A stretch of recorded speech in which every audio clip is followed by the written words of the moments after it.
Alright, welcome everyone to our next episode of our Pokemon Emerald playthrough. So, as I mentioned at the end of the last episode, what we're going to cover today is a slight side quest that Watson sends us off on, and then we continue on our journey through the Hoenn region up to the weather facility, and then we end with a battle with May, so just finishing with another rival battle. So this side quest, I really wasn't sure what it involved and whether it was part of the main storyline where sometimes you have to do a random quest for someone in order for the game to progress. And I remember in one of my strongest memories of playing Ruby and Sapphire back when they came out, way back in the early 2000s, and this was, well, I think it was probably around the time that I was starting to use the internet, but it wasn't the wealth of knowledge that it is today, where you can Google something and find out easily in a walkthrough how to do something. You know, I think I was like 9 or 10 at the time, so I really wasn't that switched on with looking stuff up, and I didn't have one of the walkthrough books that you could get. I think they still even provide them nowadays for the current generation. But yeah, so I wasn't sure if this was one of the things where you just had to do it for him to progress the storyline going forward. And there was a memory that I have with Ruby and Sapphire where getting up to the part where after you beat the Four Tree City gym leader and you go through to the next town, which doesn't have a gym in it, there's a path that's heavily blocked off by whalers, and I, for the life of me, could not work how to get them to get out of the way. So I really couldn't work that out. And back when I was playing these games, my group of friends, we'd all be either playing Ruby or Sapphire, and we'd quite often, we always made it a sort of competition out of every game that we played. Like, if it was Perfect Dark, GoldenEye, even like the multiplayer component of Donkey Kong 64, it was always highly competitive. And when it came to Pokemon games, we would battle each other sometimes, but it was more who could get through the game the fastest. And I remember calling one of my friends on the phone, like on like the landline home phones before we had mobile phones, because again we were like 10, and like asking him, how do I get through this one part, and he just refused to tell me, just because he was trying to slow down my progression, or at least that's what I thought. So here we are running into Watson here, and he wants us to go and turn off the generator in the new Mobile City basement. And I'd never done this part before, so I wasn't really sure what it was going to achieve.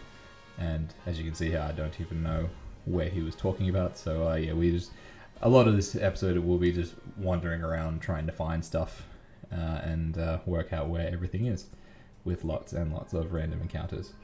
So in terms of the progression, I'm happy with how things are going. I'm not so sure how we're going to go against the gym leader, which is coming up. Not in this episode, but at the start of next episode we'll be taking on the gym leader. And I just remember her having one or two tough battles in terms of whatever her strongest one. I think she's got an Altaria, which is a very difficult flying type. You can actually get it in the new Sword and Shield expansion, which is something I haven't done yet, but I will get around to evolving a Swablu into one of them, and that's a pretty good segue into what I want to cover in this episode as well. So I have been playing a bit more of the Crown Tundra DLC for Pokemon Shield at the moment, and going back on, I was thinking about what I said in the last episode where I was saying whether I wasn't sure how much I was going to play the Sword DLC until I did a playthrough on the channel. So I think I've worked out why I need to, because I think I was being a little bit naive when I was talking about it last time, where I was thinking that you were able to get the majority of the legendaries in Shield, for example. You wouldn't need to really heavily rely on doing the opposite DLC, but of course this is a 2-game series, so of course you need to do that in order to get exclusives, if you want to put it that way.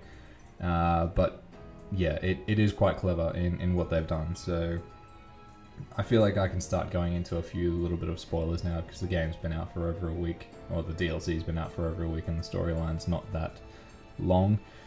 So what I have completed so far is I've caught the Galarian, Zapdos, and Moltres in their respective areas. So I chased after the Zapdos in the wild area, and that felt like a massive reminder on what I think like a chocobo, because people were saying it looked like a chocobo out of Final Fantasy, and yeah, it really did remind me of that. And even like watching it run around the wild area, it really reminded me of that, so that was fun tracking that one down. And I randomly ran into Moltres when I was just walking around in you run into it in the Isle of Armor. So like I'd just flown into the Isle of Armor and I was going to start running around looking for it, and then randomly I just ran into it. Like I'm not sure if it was a random encounter or if it was actually standing there and I just didn't see it. But yeah, I just randomly ran into it, and the catching of them is I'm not really sure how heavily involved like in terms of the percentages helping you with what I've done in the game so far to help catch rates and all of that. I caught both of them with Ultra Balls, and it wasn't too hard. All I used was my signature catching Pokemon, Gallade, with False Swipe and Hypnosis, and I managed to get it. And yeah, so I'm still looking for Articuno. It's the hardest one to come up against out of the three, just because it keeps jumping from location to location around the Crown Tundra, and it has a number of fake copies. So yeah, I'm more just running around trying to complete everything else, and if I see it, I try and go for it. But yeah, I will get around to catching that one when I fully focus on it. And then yeah, so what I've also done is I've completed the Reggie storyline. So that's where I realized that I'll need to play through Sword in order to get the other Reggie, because what they introduced in the Crown Tundra DLC was they brought the three normal Reggies, being Reggie Ice, Reggie Steel, and Reggie Rock, from Alpha Sapphire, Omega Ruby, Sapphire, Emerald, Ruby games in that generation, because they are Gen 3 Pokemon. And they put them into Sword and Shield, which is really cool, because I'm actually a really big fan of those Reggies. So I really liked being able to go through and get them, and similar style where you've got to work out a sort of riddle in order to open it. And I think that's really cool, because like I didn't Google how to do I think I had to Google one of them just because it was a little bit out of the way, and even like the person who provided the information said it's not something that people would really know what it's talking about, because I thought like when you read what the riddle was, it was something involving, I think it was for Reggie Steel, and it was saying have like a high pitch sound to open the door, and I was thinking, what is it? Is it wanting me to find a Pokemon that has Screech and just put it in front of the party and then try and open the door? And I don't know, like I was just trying to work out my way around it. And then the way that you actually open it is you whistle, like you actually have your character whistle, and I'd never actually done the whistle before, so I didn't even realize I could whistle. So it's creative in the way that they've got those doors and how to unlock them. But the main part of why I realized I need to go through and play Sword, and I'm happy to do this, because like I'm happy to go through it and play through it a second time just to see what the differences are between Sword and Shield in terms of what the exclusives are, just with the open world Pokemon, as well as getting the other Reggie, because the two Reggies that they introduced, I thought they were just going to have either two separate rooms for them so you could get both of them. I didn't realize you had to make a choice out of getting one or the other. So the two types that they introduce are a Dragon type and an Electric type, and the way that you unlock the room, it's quite clever in the symbols and in how they do that. So yeah, I ended up going with the Electric type, so I'll need to go back through and get the Dragon type in Sword, but I'm happy to do that. Like I've got the DLC for Sword already, and I've got a copy of Sword, which I got back from my friend who played through it. He hasn't played through the DLC, but he hasn't asked to borrow it anyway. But yeah, so I'll go through and do that. And then the other reason why I realized that I have to do that, and this involves the main story for the Crown Tundra, which is, yeah, so you essentially get to choose the typing of the mount that the legendary Pokemon for the DLC story rides on. So yeah, I realized that, okay, well, if I want to have both types, you'll need to play through it again.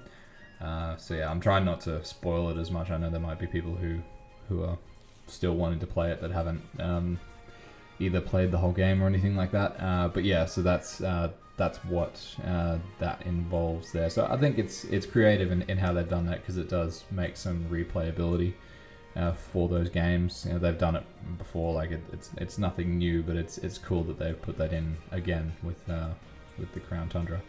So overall, I'm happy with it. I've been trying a few more max raid adventures, and it still is fairly challenging. I have caught a few more of them, but it really is down to chance if you are using NPCs with their choice of rental Pokemon and how they go about it all. It's yeah, they can do some really silly stuff sometimes, because there's been a few times where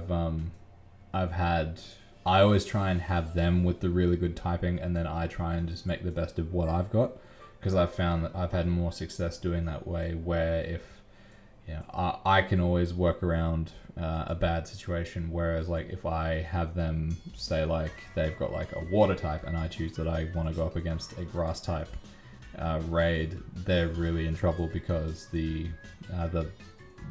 Pokemon that we're battling will just automatically target them, and they'll pretty much lose us the fight because they'll just keep dying. So yeah, that's my way of, that's one of my strategies which I've really decided to focus on, is just really trying to support my team the best, and then making the best of whatever I've got. So like I'll always try and make sure that I've got a good type advantage, but even if I have to play like a support character where I'm just healing everyone for a couple of rounds, I've managed to be successful in that way. But yeah, and then I've gone through, and I don't have that much experience with them. I think they're from X and Y, but the last little part, one of the stories that you get is you have to follow around it's doing something similar to what the Diglett challenge was in the Isle of Armor, which I wasn't that big of a fan of. Like I enjoyed getting the Alolan types. That was nice, that instead of having to transfer them in, I was just able to get them that way. But you're pretty much running around looking for footprints given off by 3 different legendary types, and then once you've completed 100%, because it goes up in 2% increments, once you've found 50 of them for each area, it tells you pretty much where you can run into them. So I've caught 2 out of the 3. I'm just trying to track down the 3rd as well. So it does give you a lot of tasks to do, and they're not too time consuming. So I really do like the storyline of what they've got in there, and I'll happily play through it another 2nd or 3rd time. So I'll play through it a 2nd time off recordings, just on Sword, to get those extra things I need to get just to complete the Pokedex there. And then I think there's a few raids where you don't come up against the same legendaries in both games, so there is a little bit of uniqueness to each game. So I'll just work out which ones those ones are to do that.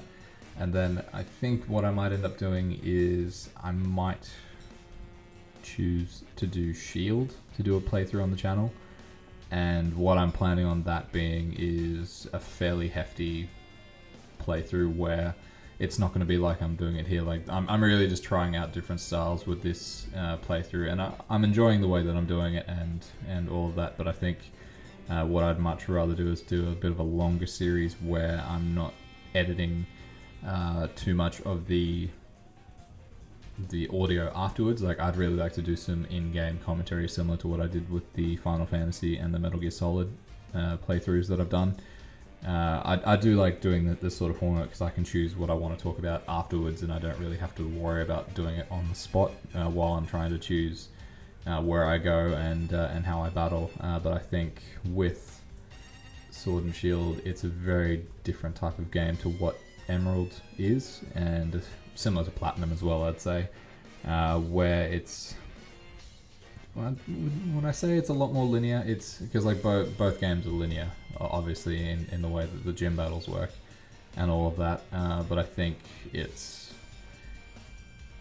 I don't know. I can't think of what the word is for it, but in one way I feel more comfortable being able to do that, where I can just sit back and commentate while I play along. And I think that'll be a cool thing to do. But it'll definitely be after I'm done with Emerald here, and I've got a few things planned. What I want to do with Emerald, I would like to go through and try and catch a lot of the legendaries that you can get in Emerald, and just really play it all the way through the Elite Four, and then the battle afterwards as well. Because I've never experienced any of that, so even with Ruby and Sapphire, I'm not sure how far into the end game content I went, because I had a very bad habit of where I just play through a game, beat the Elite Four, and then move on to the next one. I wouldn't really go through and experience what the end game was in any of the games. Like, I think I did it a little bit in Ultra Sun, Ultra Moon, but Sword and Shield's the first one where I've really spent, like, I think, I'm up to about 170 hours in Pokemon Shield at the moment. So that's certainly the most heavily involved Pokemon game that I've ever played before, and it is because they've got like the DLC and they keep giving you reasons to come back. Because I even saw in the little news rule that the Switch gives you that even for Halloween, I'm recording this the day after Halloween, being the 1st of November today.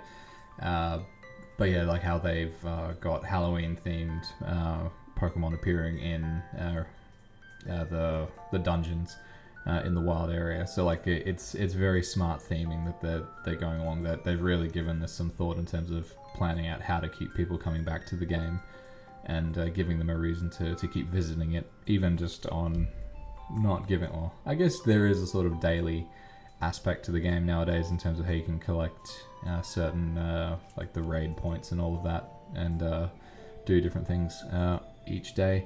But yeah, it's cool to keep coming back to it. I was thinking to myself where, I shot down the idea of having any more DLC for the game, and for all we know, they could really treat it like Grand Theft Auto Online for a bit, and keep bringing out stuff and attaching it to it. Maybe, but I'm still erring on the side of it not happening. So here we are with the Weather Institute. So coming up against Team Aqua. It's cool how it is involving both Team Magma and Team Aqua, because I know with Ruby and Sapphire you really only come up against one of them, where one party is just trying to cause chaos and the other one's just trying to stop them, whereas both of them are just running around causing chaos. So it's cool coming up against just all the different types. I'm a big fan of Carvana and Sharpedo. Sharpedo is probably one of my favorite water type Pokemon. I did get one in Sword and Shield, but I didn't really make much use of it. It's cool how they chase you around in the Isle of Armor. It does get a little bit irritating, but it's fun just to try and run away from them with how all of that works. And there's lots and lots of double battles in this game. That's what I've noticed, and the game's really set it up so you do have them. Like, you can find some situations where you can get out of them. Like, for instance, you could go and battle those two individually, and I think that's really cool how the game allows you to either be set up for a double battle situation or to not be. But yeah, and these two are really proving to be my main two at the moment. Like, Aaron's still pretty good, but he'll really only come into it once he's evolved the first time and the second time. Like, it'll probably take a little while for him to get up to his final evolution, but he'll really be a tank once he's there. And yeah, that's another one that I think I've caught all three of them in Shield now, where Aaron, Laron, and Agron, I think his name is. I think that's correct. But yeah, so it was cool to run into him, and I'm trying to decide how I want to do the Shield playthrough as well. Like, do I want to do like a certain type, like do a monotype playthrough, where I just move everything I need from Pokemon Home into that playthrough, and then just pretty much have them all on hand. I'm not sure if I want to make any shiny ones before I get into it. Just do some the Masuda method and get some shiny Pokemon just to make it a little bit more interesting. Because like I ended up getting I've got a shiny Charizard and I've got a shiny I can't remember off the top of my head what his evolution name is, but I got a shiny Sobble a while ago, but then I evolved him and he's one of my main team on Shield. So like the color styling for that one is really cool. It's a really funky combination of colors, but shiny Charizard is probably one of my favorites as well. I'm yet to get a shiny Charizard Pokemon card though. I really would love to get one of those. I did buy because I know there's been a massive craze for them, but I did buy a ETB for the Champions Path, which came out recently. So I've decided I'm not going to open it. It's going to be one of the ones that I just store away and just kind of watch it in terms of how much it goes up in price, because I think in Australian dollars it's a bit more expensive than what it is in American, because I think I know in America you can get ETBs for like $50 or $60. In Australia they're about $100, so yeah, I'm fairly sure I could get pretty much what I paid for it now, because they're pretty much out of stock everywhere, and there is a reprint coming in January 2021.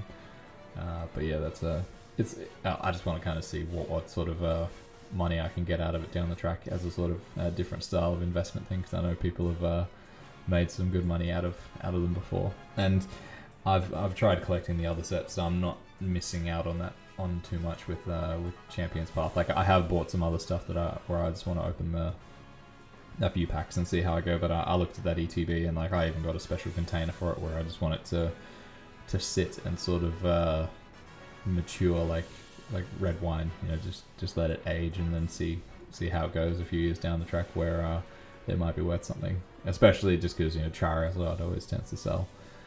So the shiny Charizard that I've got, I'll probably I'll move my main team onto that playthrough of Shield just so I can sort of document what it is, because I can't record on my Switch Lite, and one of the really disappointing things about Pokemon Sword and Shield is it's locked to the console that you're playing it on. You can't use cloud saves, which is a really, really strange thing. So it makes me very anxious whenever I take my Switch Lite anywhere. Like if I take it to work with me to play on my lunch break or anything in that regard, like if it gets stolen, then it's pretty much gone in terms of that save file. Whereas like there's other games that I'm playing.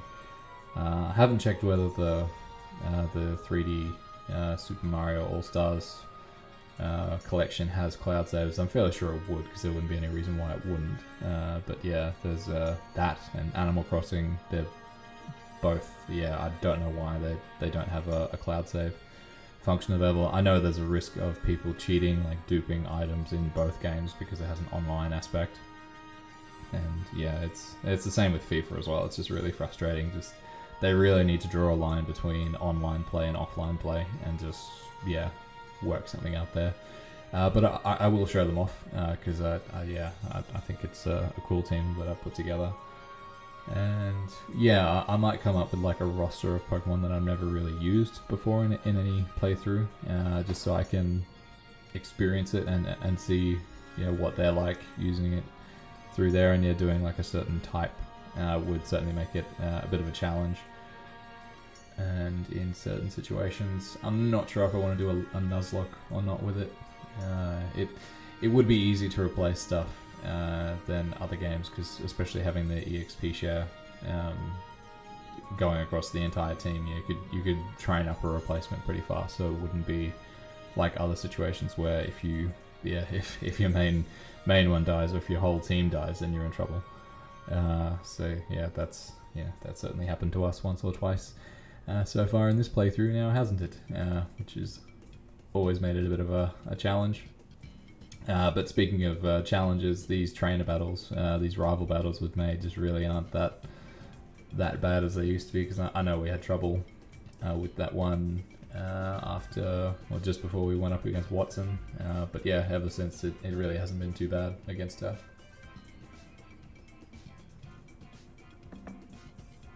And I always struggle to understand why they've only got 3.